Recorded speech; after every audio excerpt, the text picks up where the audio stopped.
Suatu ketika, ini cerita tidak ada di buku-buku dan tidak pernah diceritakan oleh siapa-siapa, karena ini rahasia saya. Jadi waktu mondok di sini ini, dulu kiai-kiai itu, Kiai Marzuki, Kiai Mahrus itu punya kebun tebu yang luar biasa. Maka kalau Anda baca puisi saya tentang Lirboyo, Anda akan tahu bahwa dulu itu dari Lirboyo sampai ke kota, itu pemandangan itu pohon tebu semua. Suatu ketika saya dengar tebunya Kiai Marzuki akan ditebang. Maka saya kumpulkan kawan-kawan saya,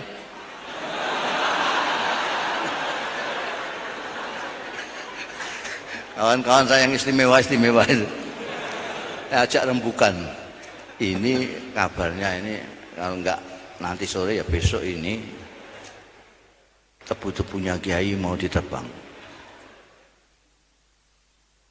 Jadi bagaimana kalau kita ngambil sekarang ya, yang belum ditebang itu? Setuju. Tapi rahasiakan ini, hanya kita sendiri yang tahu. Kalau ada sampai yang tahu di antara sampean ini, pasti yang membukakan. Awas kalau ada yang buka.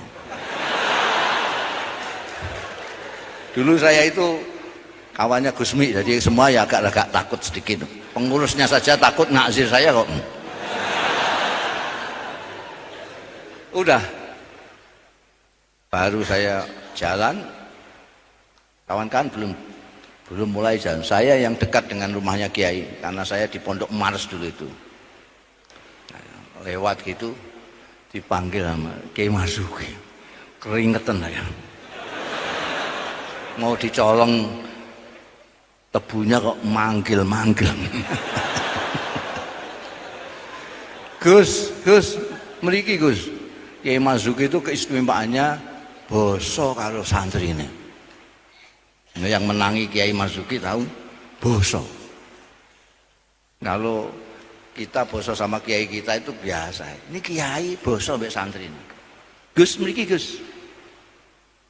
Saya dengan gemetaran datang. Inggih Kiai. Sampean doyan tebu.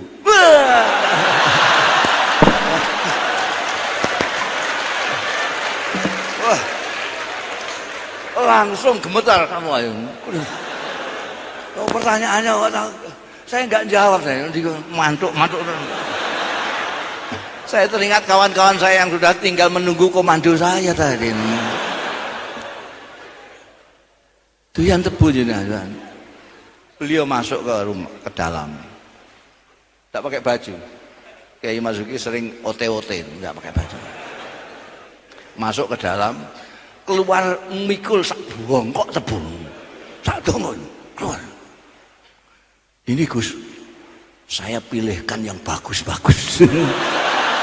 Sebelum ditebang.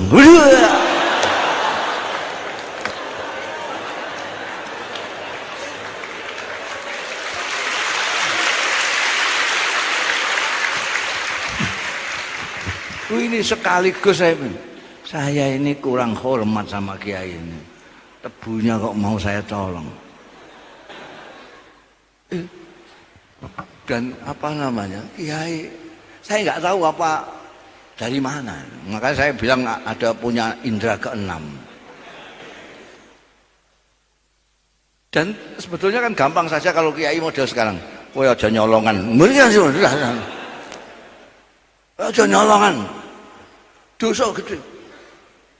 Wasariku mesti ngono dalil mesti. Ini tidak. Ini kita dikasih sesuatu yang mau saya curi itu.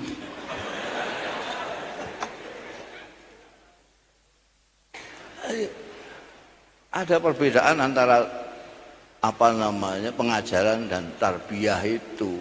Maka saya dari dulu mengusulkan, ini pendidikan nasional ini mestinya harus menggabungkan sistem pondok pesantren dengan yang formal sekarang.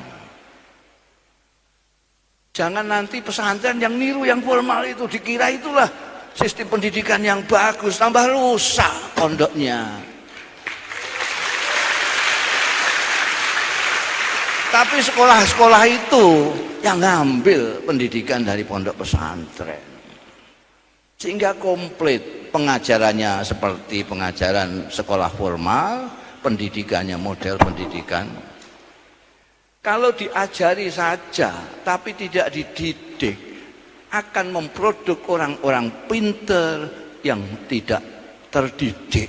Dengan bahasa santrinya, orang pinter yang tidak berakhlak. Lebih baik goblok menurut saya daripada tidak berakhlak.